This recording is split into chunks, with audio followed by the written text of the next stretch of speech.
everyone. I thank the Lord for gathering us early this morning in order to worship Him. And a great part of our worship is to study and meditate the Word of God. Let me ask you this morning, what is your ultimate goal in life? Ano ang ultimate goal mo in life? Do you have a goal in life? Do you have a statement of purpose sa life mo? You should, or else you will waste your life. What is your ultimate goal in life? What is it that drives you every day? The second question is, and the basis of our goal in life is, what do you think is God's ultimate goal in everything? Does God have an ultimate goal in everything He does? What is it that drives Him to do what He does? At the outset, I want to say that God's ultimate goal should also be your ultimate goal in life. If God's ultimate goal in what He does is not your ultimate goal in life, you will, in the end, waste your life. What is God's ultimate goal in everything He does? That should also be your ultimate goal in life. To answer that, let us read once more the longest theological sentence in the Greek New Testament, Ephesians chapter 1, verses 3 to 14. I would like to ask everyone to please open your Bibles to Ephesians chapter 1, verses 3 to 14. This is the longest sentence in Greek in the New Testament, the longest theological sentence. Ephesians 1, 3 to 14. I would like to request everyone to please stand to give honor and reverence to the author of the scripture, who is God Himself.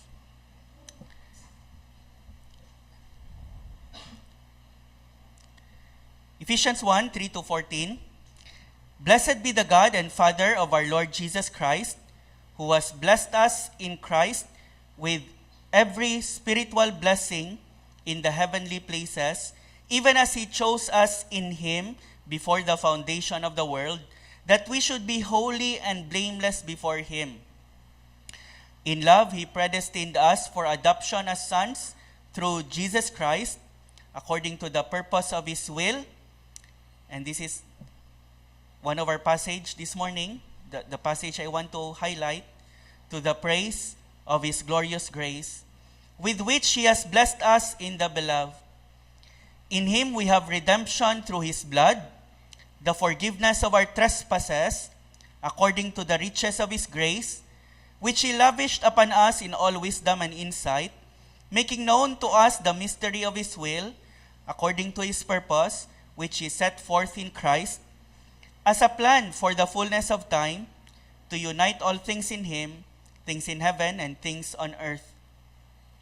In Him we have obtained an inheritance, having been predestined according to the purpose of Him, who works all things according to the counsel of His will, so that we who were the first to hope in Christ might be to the praise of His glory.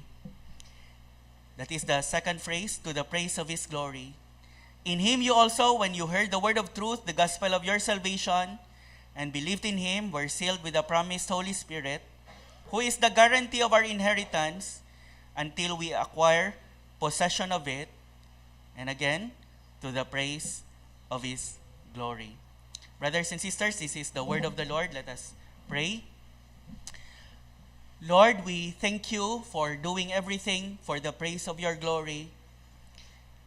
And in the process, Lord, we get salvation, we get blessing, we get the grace that we need. Help us, Lord, as we meditate this passage this morning, so that as You pursue Your glory, Lord, in everything You do, we would also live, Lord, to Your glory and do everything for the glory of Your name. In Jesus' name we pray. Amen. Please be seated. Welcome po sa mga bisita natin this morning. Sa mga bago sa GCBC, welcome. And we are actually meditating on the book of Philippians. We are having a series on the book of Ephesians. And this is probably our 11th message on Ephesians 1:3-14. This morning, I want to focus. Last time, I highlighted the most common phrase that occurred in the passage in Ephesians 1:3-14. It is the phrase, in Christ, in Him, in the Beloved. That phrase occurred 6 times in Ephesians 1:3-14. This morning, I want to focus on the second most occurring phrase. That phrase will answer our question, ano ang goal ng Panginoon in everything that He does? Ang phrase na yan is highlighted in my Bible, and you can also do that in your Bible because I believe it is very important. Sa Ephesians 1:3-14, we can see a familiar refrain, to the praise of His glorious grace, to the praise of His glory, to the praise of His glory. That is probably the last time that this will probably conclude our study on Ephesians 1:3-14. And this answers the question, what is the goal of God in everything He does? And our text answers, to the praise of His glory. God does everything He does for His praise, for His glory, or to the praise of His glory. Sa lahat po ng question, if may magtatanong sa inyo, why does God does blank? Bibigyan ko kayo ng answer na makakasagot sa lahat ng question na yan. You can fill the blanks, whatever it is, to the question, what is the purpose, the ultimate purpose of God in blank? Like in creation, in our salvation, in doing this, in doing that. The ultimate answer is for His glory. May answer na kayo sa question na yan. What is the purpose of God, ultimate purpose of God in doing blank? In all that He does, the answer is to the praise of His glory. To glorify Himself. Sa passage natin, He chose us, He predestined us, He adopted us, He redeemed us, He forgave us, He gave us an inheritance, He sealed us with the promised Holy Spirit, He gave us the Holy Spirit as the down payment of our inheritance. What is the purpose? Why is it that God did all these things? Our passage answers 3 times, that He might be praised, that His glory might be praised, to the praise of His glory. Ultimately, God does everything He does in order to glorify Himself. This is God's ultimate purpose in doing everything He does, to glorify Himself, to be praised for His glory. We get the blessing for sure, but it's not ultimately about us. It's ultimately about the God, the great God of the universe, the God of our salvation. It's ultimately about His praise. It's ultimately about His glory. He did all this for us, to bless us, but it's ultimately not about us. It's ultimately about Him. If we read our passage, Ephesians 1:3-14, the word us and we occurred several times in this passage. He blessed us, verse 3. He chose us, verse 4. He predestined us, verse 5. He adopted us, verse 5. He also redeemed us, verse 7. He gave us an inheritance. It's us, the word us occurred several times. But lest we mistakenly think that it's all about us. 3 times, Paul said, it's about the praise of His glory. It's not all about us. It's about the praise of His glory. It's about Him. It's about His praise. It's about His glory. It's about the praise of His glory. We get the salvation. We get the blessings. That is the point of the us and the we. We get to be the beneficiary, but it's not ultimately about us. We are not the center. We are not the point. God is the center. It's all about Him. From creation to consummation, the goal of God in doing what He does is to glorify Himself. Walk with me for a moment from eternity past to eternity future and see that this is the case. Firstly, Hindi ko Yan. Firstly, makikita lang ba ng mga nandito? Alright. Or, Bert, pwede ma-push, please? Sige lang, baka Oh, okay na. Thank you. Thank you, MQ, Robert. Bigyan din kayo ng Panginoon ng magandang future.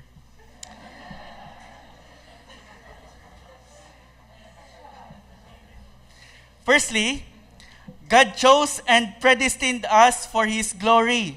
Nabigay ko na kasi ang blessing kay Alvin. God predestined us for adoption to Himself as sons through Jesus Christ, according to the purpose of His will, to the praise of His glorious grace, with which He has blessed us in the beloved.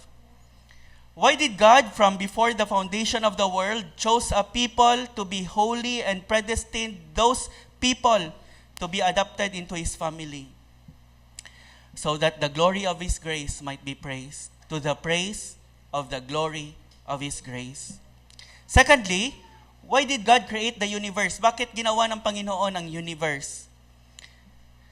God created the universe for His glory, to display His glory or for His glory. The heavens declare the glory of God. Why did God create the heavens in the way He did?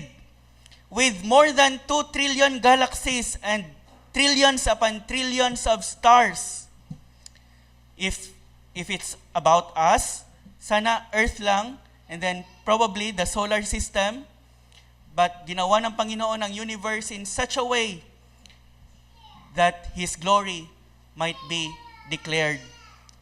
His glory might be declared. If God created the universe for man, then why did He make the universe so big and Earth so small?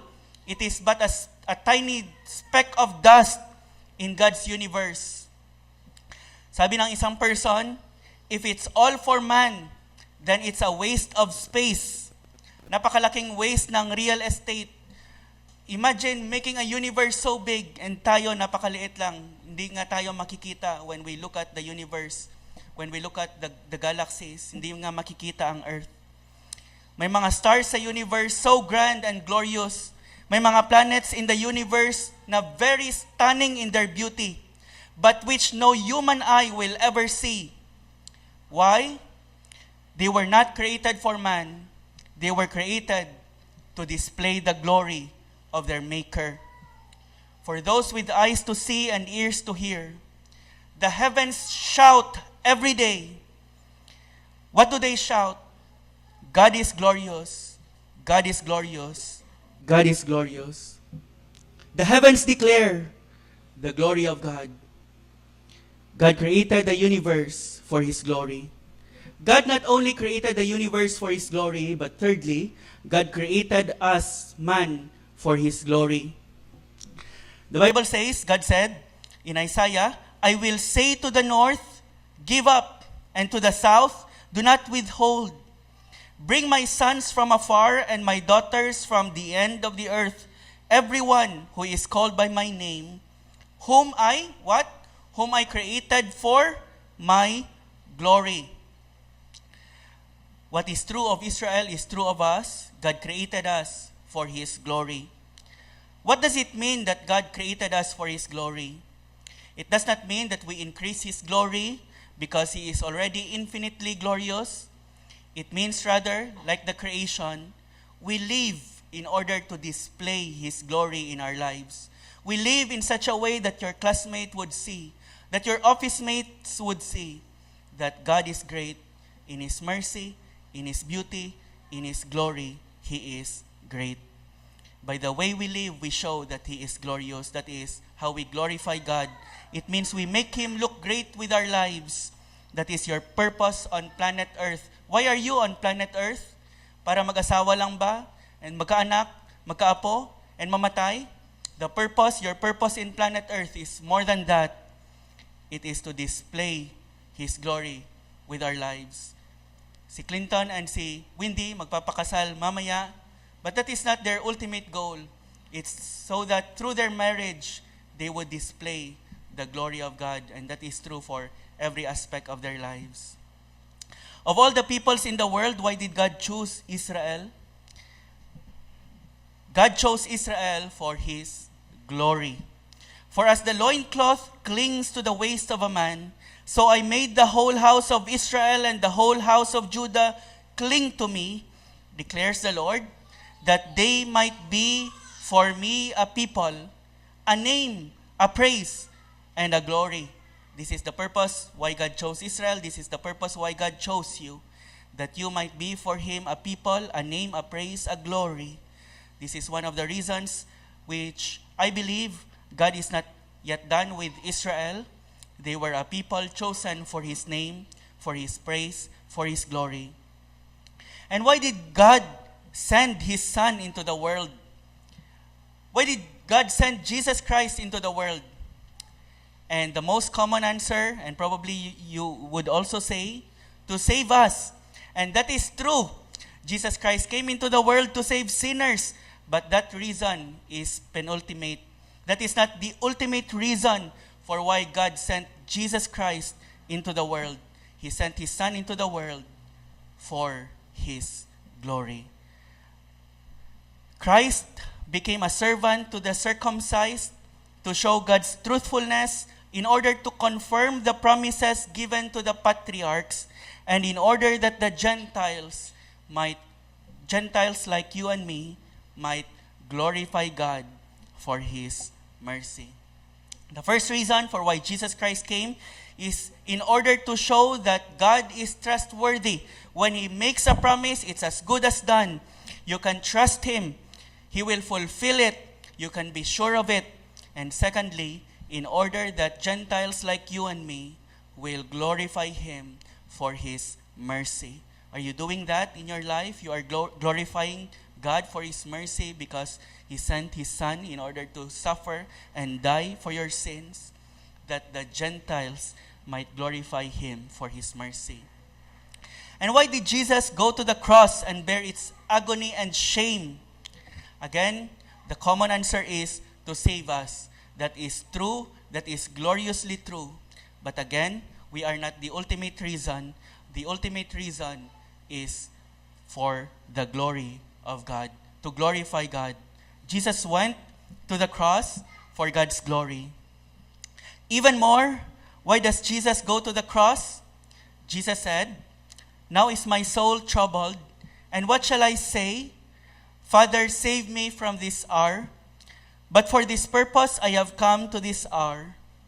Father, glorify your name." Then a voice came from heaven, "I have glorified it, and I will glorify it again." Jesus reminds Himself that His purpose for enduring the hour of suffering and darkness is so that the name of His Father might be glorified. And not just that is the purpose of the cross, that the Father might be glorified and the Son might be glorified in the Father. And not just the cross. Why did God raise Jesus from the dead and exalt Him above every other authority? God gave us, why did God give us an inheritance? And the answer is for His glory.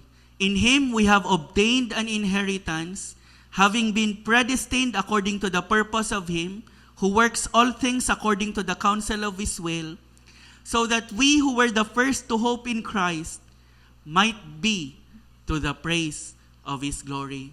Why is it that you will be enjoying an inheritance for all eternity? For your enjoyment only? It's for the praise of His glory.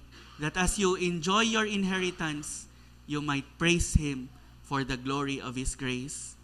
And lest we lose our inheritance, God sealed us with the promised Holy Spirit, who is the arrabon, the down payment of our inheritance. Why? God gave us the Holy Spirit for His glory. In Him you also, when you heard the word of truth, the gospel of your salvation, and believed in Him, were sealed with the promised Holy Spirit, who is the guarantee of our inheritance until we acquire possession of it, to the what? To the praise of His glory. God gave us the Holy Spirit as a seal and as a guarantee of our inheritance so that His glory might be praised. And I mentioned the cross, but not just the cross. Why did God raise up Jesus Christ? To subdue all other authorities. Why did God exalt Jesus Christ, His Son?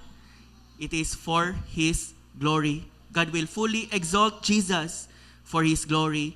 God has highly exalted Him and bestowed on Him the name that is above every name, so that at the name of Jesus every knee should bow in heaven and on earth and under the earth, and every tongue confess that Jesus Christ is Lord, to the glory of God the Father.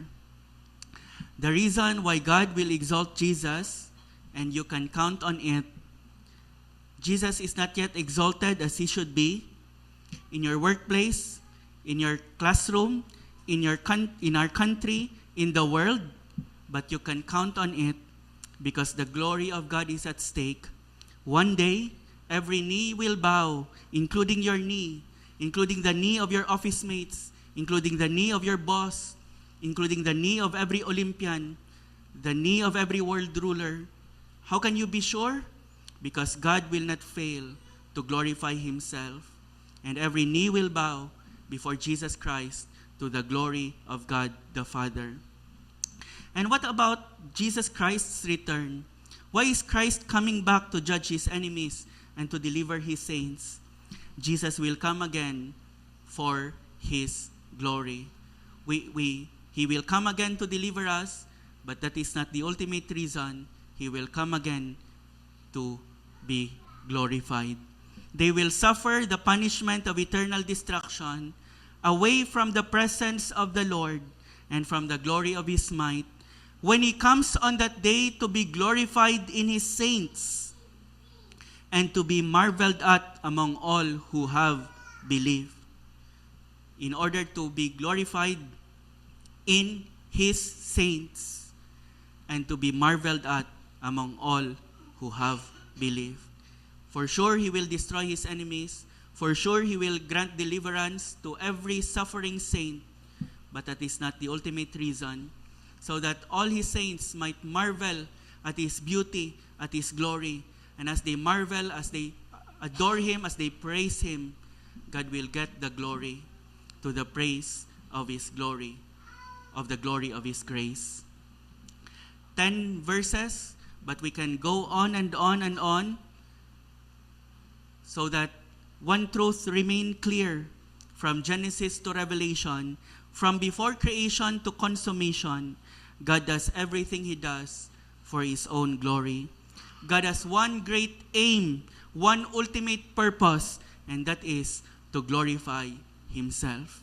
God does everything, absolutely everything, that He might be glorified, that His glory might be praised. It is difficult to accept this truth at first. We are children of our own man-centered culture. I did not find this easy to accept at first when I first encountered this truth. We want to be the center. We want a universe kung saan tayo ang bida. If you notice sa Olympic ceremonies, God is never mentioned. When of Him, through Him, and to Him are all things. To Him be glory forever and ever. In Him we live and move and have our beings, but He never gets a mention. We live in a very man-centered, God-belittling, God-ignoring culture. We are children of our own generation. We want it to be all about us. We want God to be first for us, not first for Himself. But the truth is, God cannot be totally for us unless He is first and foremost totally for Himself. Sa passage pa lang natin, makikita na natin na ang pagpursu ng Panginoon ng glory niya resulted in our eternal spiritual blessings. By the way, hindi ako nanood ng opening ceremonies ng Olympics. but I can be sure God never gets a mention. He never gets a mention.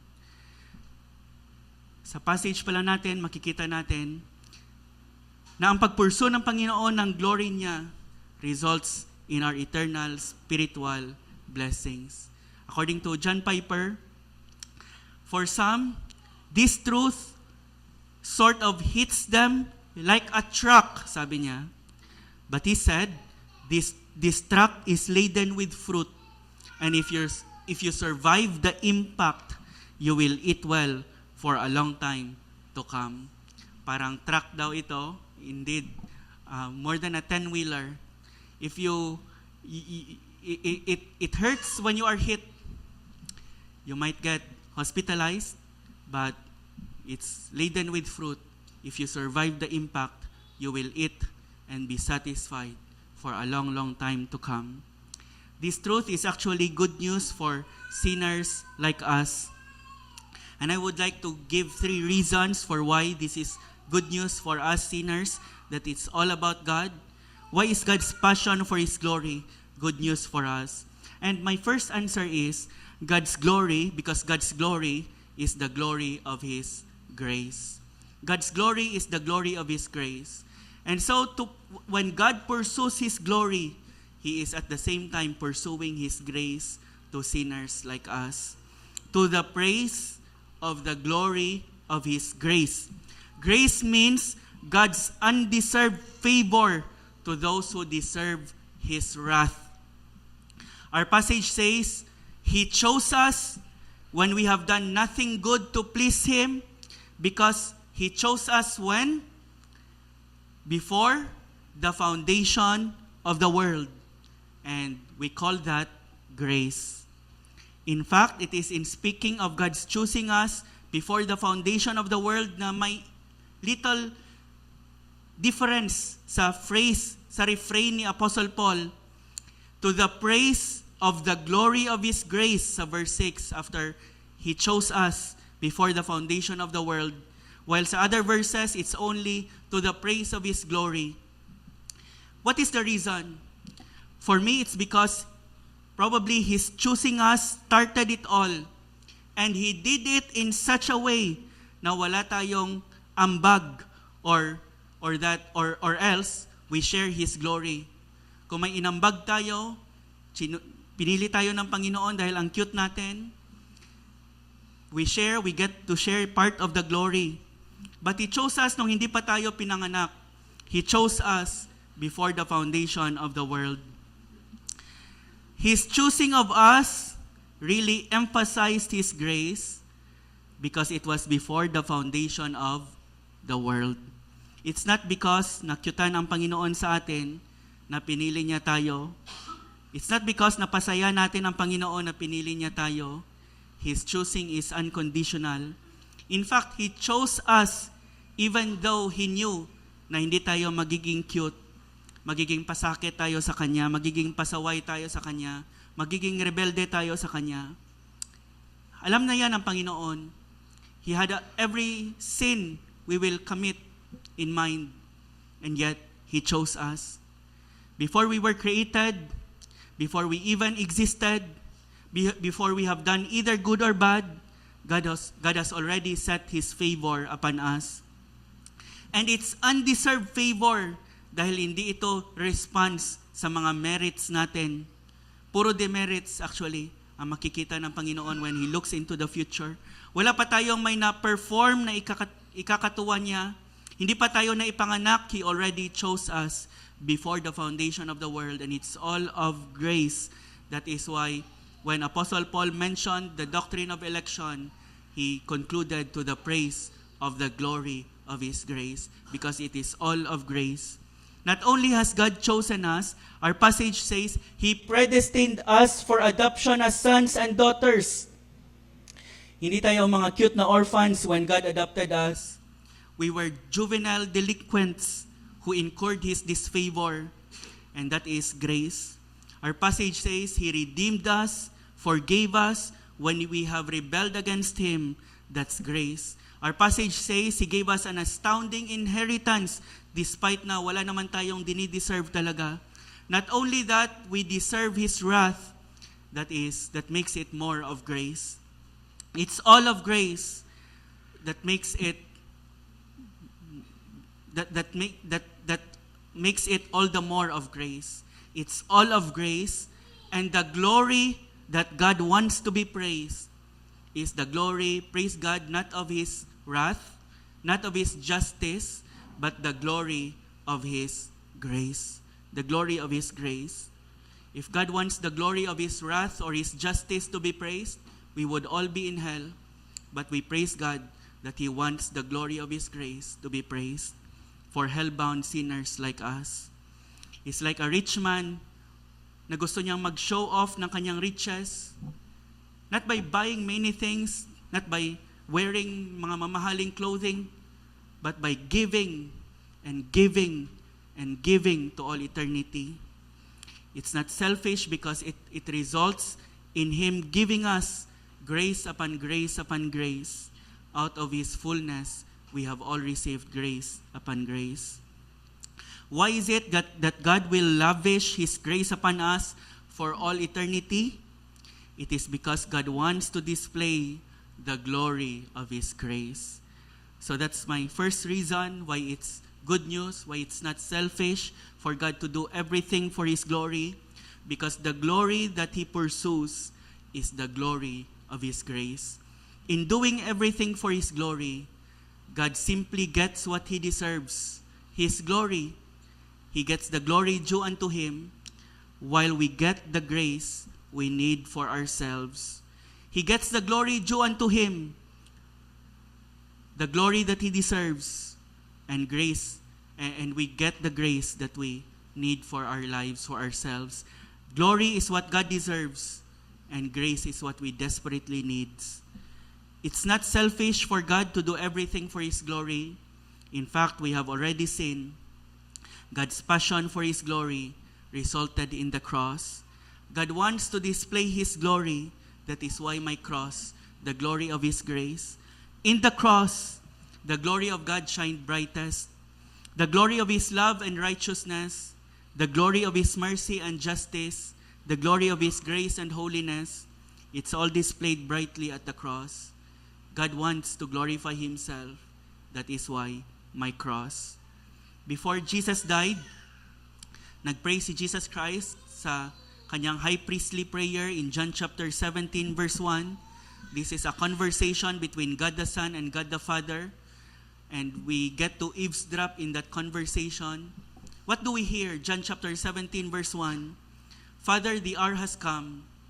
Glorify thy Son, that the Son might glorify thee. Jesus is asking the Father to glorify Him, that He might glorify the Father. This is a prayer for the mutual glorification of the Father and the Son. This is a prayer for the sharing of the glory within the Trinity. But isn't that selfish of God? Where are we in that prayer? Glorify the Son, that the Son might glorify thee. It's all about the glory of the Trinity. But that prayer resulted in the cross. And that is where we are, at the foot of the cross, pleading for the mercy of God and receiving that mercy as we trust in Him. The cross is not ultimately about our salvation, though it is about our salvation. But our salvation is only secondary. It's about the display of the glory of God, the glory of the Trinity, and it resulted in our salvation. This is good news for sinners because God's glory is the glory of His grace. This is good news for you and me because you need grace every day. You need grace moment by moment. And what is the ground where you can count on God's grace to come in your life as you need it? It's because God wants to do everything for the glory of His grace. It's because God wants you to praise the glory of His grace. That is related to my second reason. The second reason is God's passion for His glory is the foundation of His goodness towards us. Ang passion, hindi siya selfish, good news siya para sa ating sinners na pinupurso ng Panginoon ang kanyang glory with all-consuming passion, because God's passion for His glory is the foundation, the ground, the basis of His goodness towards us. Ang rason why God does all the good He does for us, from election to His redemption, to His preservation, to His lavishing His riches upon us for all eternity, is not ultimately found in us. And praise God, it is not found in us. If it is found in us, then He might cease doing good to us the moment He sees something in us na mag-change ng favor niya, ng pagtingin niya sa atin. He might find something undesirable and unlovable about us, and so stop doing good to us. We do that to others oftentimes, but the reason and the foundation for all His acts of goodness towards us is not ultimately found in us. It is ultimately found in His passion to display His glory. Psalm chapter 106 verses 7 to 8. Our fathers, when they were in Egypt, did not consider your works. They did not remember the abundance of your steadfast love, but rebelled by the sea at the Red Sea. Yet He saved them. Why? For His name's sake, that He might make known His mighty power. Why is it that God keeps on restoring you in your rebellion? It's for His name's sake. When He could have just abandoned you and found another, He kept on restoring you for His name's sake. When Israel rebelled again and again in the days of Isaiah, why does God not cut them off completely and find another people? Sabi ng Panginoon, for my name's sake, probably one of the most God-centered passages in the Bible, for my name's sake I defer my anger, for the sake of my praise I restrain it for you, that I may not cut you off. That I may not cut you off. Behold, I have refined you, but not as silver. I have tried you in the furnace of affliction. For my own sake I do it. For how should my name be profaned? My glory I will not give to another. 6 different times, God insists na ang kanyang merciful refusal na i-forsake ang kanyang mga people and cut them off completely is for the sake of His name and His praise and His glory. For my name's sake, I do it. For my name's sake, sinasabi inuulit-ulit ng Panginoon. Even after He sends His people into exile in Babylon, He promises to bring them back to the land. Why? Thus says the Lord God, it is not for your sake, O house of Israel, that I am about to act, but for the sake of my holy name, which you have profaned among the nations to which you came. And I will vindicate the holiness of my great name, which has been profaned among the nations, which you have profaned among them. And the nations will know that I am the Lord, declares the Lord God, when through you I vindicate my holiness before their eyes. In fact, over 60 times sa book of Ezekiel, God says that He does all that He does in order that Israel and the nations and everyone will know that I am Yahweh, I am the Lord. That everyone will know that I am the Lord. I read that, I highlight that when I read Ezekiel, and there are more than 60 times when God says, I am doing this, that you may know that I am the Lord. That God does everything for the sake of His name, for the sake of His praise, for the sake of His glory, is the foundation of His goodness toward us. When God might just as easily abandon us, He keeps on pursuing us in love and in mercy and in grace for His name's sake. God's passion for His glory, for His name, for His praise is the foundation of His goodness toward us.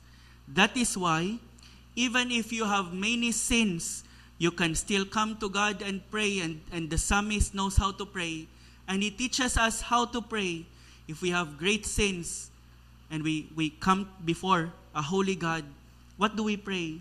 The psalmist says, "For your name's sake, O Lord, pardon my iniquity, for it is great." Do you have many great sins this morning? The psalmist teaches us how to pray.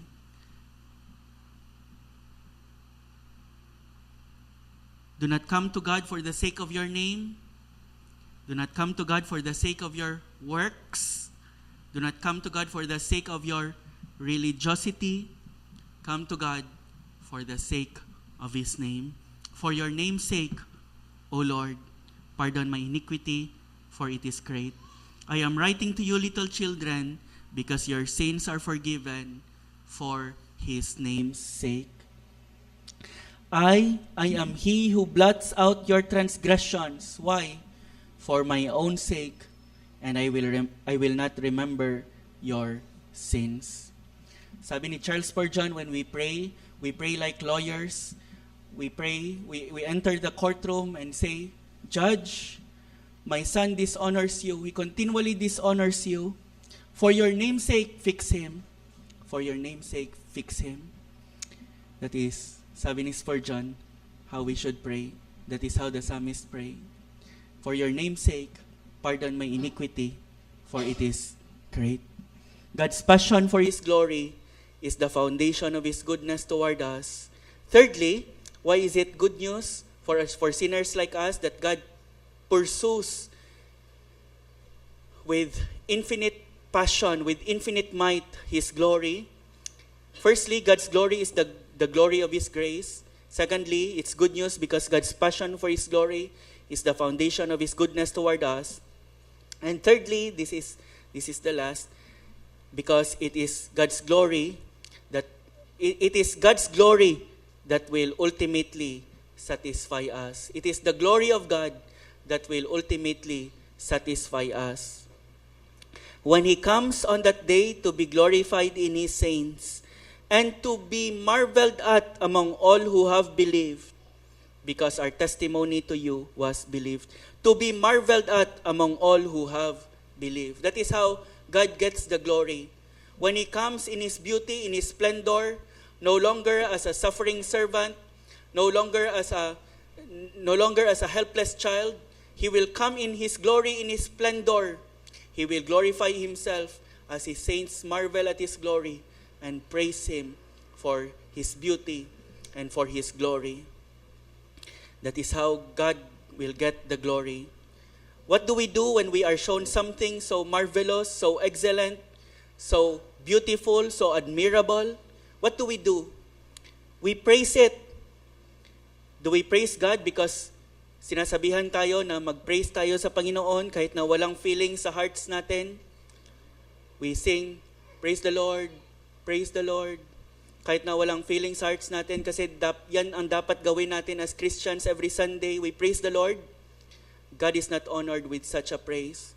God is not glorified unless it springs from a heart that is satisfied in Him. It does not honor Him. In fact, it belittles Him. And God has a word for it. It's hypocrisy. Yan yung term dyan. When our lips praise God, when our hearts and our lips are disconnected, when it is not out of the overflow of our joy, of our enjoyment of God, or at least it's not out of a longing because that joy is absent. The Bible calls it hypocrisy. We praise God because we are satisfied in Him, because we enjoy Him, and it completes our enjoyment. I believe marami sa inyo ang familiar kay C.S. Lewis. He is an Oxford professor, very intelligent. He wrote Mere Christianity, The Chronicles of Narnia. Marami ring mali sa mga writings ni Lewis, but you can see sa pag-defend niya sa Christianity, in Mere Christianity, that he is very intelligent, very sharp sa kanyang thinking. He was first an atheist that was turned into a Christian, kasi sabi niya, mas logical ang Christianity kaysa sa atheism. para sa kanya, it's more logical to believe in a God who made the universe, who created us, than to believe in no God at all. And so he turned into a Christian. And he wrote Mere Christianity and other books in order to defend his newfound position. Isa sa mga struggles ni C.S. Lewis while he was considering Christianity was the commands to praise God in the Psalms. Sabi niya, parang ang Panginoon daw parang isang vain woman, old woman, na nagki-crave ng praise. I-praise niyo ako. Kasi sa Psalm 150, the last verse in the book of Psalms is in Psalm 150, let everything that has breath praise the Lord. Kanina binasa ni Robert, praise Him with harps, praise Him with cymbals. And sabi ni C.S. Lewis, ang Panginoon ang sumulat ng Bible. And so parang sinasabi niya, praise me, praise me, praise me. And para kay C.S. Lewis, parang hindi tama na ang Panginoon nagkikrave ng praise natin. And sabi ni C.S. Lewis, late niya na na-realize na praise completes a person's enjoyment. That is why God is calling us to praise Him. Ito yung sabi niya. Siya na lang mag-explain kasi mas magaling siya. But the most obvious fact about praise, whether of God or anything, strangely escaped me. I thought of it in terms of compliment, approval, or the giving of honor. Yan actually ang sometimes tingin natin sa praise. Approval, giving of honor, giving of compliment, kahit na hindi naman natin feel. I had never noticed that all enjoyment spontaneously overflows into praise. Sabi niya, the world rings with praise. Lovers praising their mistresses, readers their favorite poet, walkers praising the countryside, players praising their favorite game. I think we delight to praise what we enjoy because the praise not merely expresses but completes the enjoyment. It is its appointed consummation. He further said, it is not out of compliment that lovers keep on telling one another how beautiful they are. The delight is incomplete till it is expressed. And in conclusion, he said, in commanding us to glorify Him, to praise Him, God is inviting us to enjoy Him. In commanding us to praise Him, to the praise of His glory, praise the Lord, God is inviting us to pursue our greatest, highest enjoyment, and that is His glory. Sabi niya, we praise what we enjoy because the joy is incomplete until it is expressed in praise. If hindi tayo allowed to speak of what we value or praise, what we admire, our joy would not be full. Our joy would not be full. Kaya, when we look at the Olympics this week sa mga games, we see how people praise their players as they win. Hindi sila pinipilit, tumatayo, naghihiyawan, ang iba sumasayaw, walang may nagpipilit sa kanila because their enjoyment would be incomplete if they are not allowed to express it in praise. It completes their enjoyment. Nung sinabi sa akin ng Shuvi last night na gold si Carlos Yulo, I told Rhea, I told Arben and Em na may gold tayo. Hindi ko matiis. Hindi ko kaya na hindi magbalita. Hindi makakomplete ang joy ko. But ang gold ni Yulo is nothing compared to the greatness of the grace of God. If we praise more ang pagkuha ng gold ni Carlos Yulo, if we enjoy it more than the redemption we have in Christ, something is wrong. And if we praise Him because nakakuha siya ng gold para sa country, how much more nung binili tayo ni Jesus Christ ng something more than gold. We were redeemed not with corruptible things such as silver or gold, but by the precious blood of the Lamb. But with the precious blood of Christ, as of a lamb without blemish and without spot. If we see the greatness of the grace of God and praise it, it completes our enjoyment of it, and it glorifies God. Right now, hindi tayo pinipilit na pumunta dito and sing the praise of God. We enjoy it. It completes our joy as His redeemed people. It's from the overflow of our joy in Him. Imagine the time when we will be completely free from sin, when our hearts will be fully capable of unhindered praise. We will be able to glorify God perfectly, and our joy will be fully complete. That is why God must uphold His glory for our enjoyment. It is if He is to be truly for us, He must be first and foremost for Himself. When He does all things for the praise of His glory, He is also pursuing our greatest joy, which happens in the act of praising Him.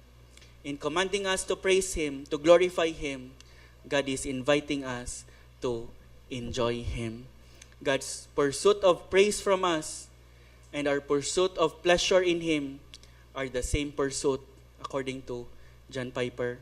God's pursuit of praise from us and our pursuit of pleasure in Him are the same pursuit. In doing all things for His glory, He is also doing it for the fullness of our joy. Hanggang dyan na lang muna tayo kasi may renown conference tayo. Ang theme is Joy and God's Global Renown. If you want to study, to learn more of it, pa-register kayo sa Renown Luzon. Joy and God's Global Renown. That is the third. It is God's glory that will ultimately satisfy us. I want to close by saying what John Piper always say, and he has helped me a lot in studying this, in seeing this through in the scriptures. He said, God is the most God-centered person in the whole universe. That is why He is doing it for His own sake, for His name's sake, for the praise of His glory, for His praise. God is the most God-centered person in the whole universe. Or to say it another way, God is not an idolater. Hindi idolater ang Panginoon. Na tayo ang pinupursu niya, that would be idolatry. Hindi niya tayo tinatawag to live for His glory while at the same time He is living for other things. Hindi niya tayo tinatawag to enjoy His glory while at the same time He is enjoying something else. He does not call us to value and love and treasure Himself while at the same time He is valuing, loving, and treasuring other things beside Himself. God is not an idolater. He values and loves and treasures and enjoys the most valuable treasure in the universe, namely Himself. And He is calling us to that enjoyment. Who can deny God the enjoyment of the most valuable treasure in the universe, namely Himself? Do you ever wonder why you are commanded every day to do everything for God's glory? Whether you eat or drink or whatever you do all to the glory of God. Why does God command you that? Why are you commanded to do everything for the glory of God?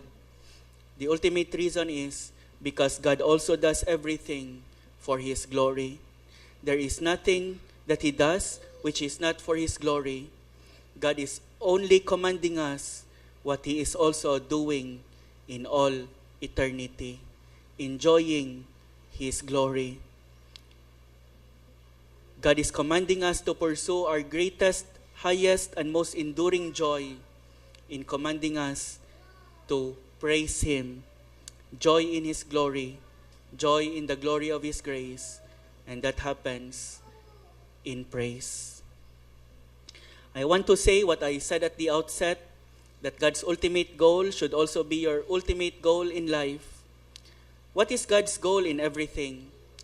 The answer is, we have already found, to glorify Himself. And it is important that we have the same goal.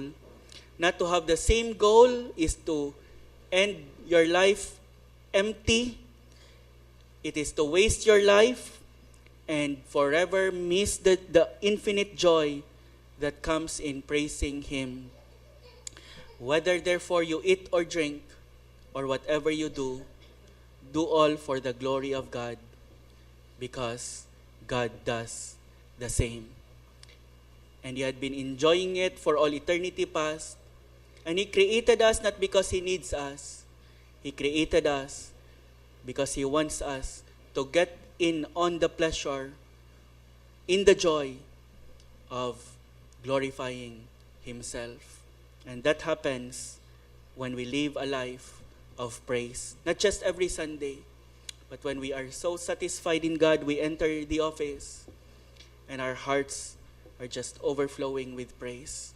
When we wake up from our beds and we want to live for His glory, because there is nothing more that gives us joy, that satisfies us, than His glory. Let us pray.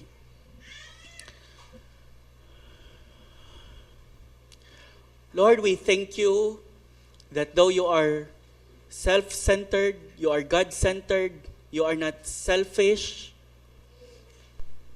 You had been enjoying Your glory for all eternity, fully satisfied within the fellowship of the Trinity. You could have continued on enjoying Your glory without creating all of us, and You are still complete. But You created us, Lord, not because You need us, not because You want helpers. You are not served by human hands as though You need anything, seeing You give to all men life and breath and everything. You created us in order that we might share in the enjoyment of Your glory, in order that we might do what You had been doing for all eternity past, to love Your glory and to pursue its display, to glorify Yourself. Indeed, O Lord, there is no enjoyment in life. Apart from that, there is no ultimate enjoyment in life. All other enjoyment will leave us empty. You have created us for Your glory, O Lord. Help us to turn away from the things na pinupursu namin na hindi naman makasasatisfy and only belittles You and dishonors You. And help us, Lord, to live for Your glory, for which we were made, for which we were created. May our lives, O Lord, be to the praise of the glory of Your grace. In Your name, Lord Jesus, we pray. Amen.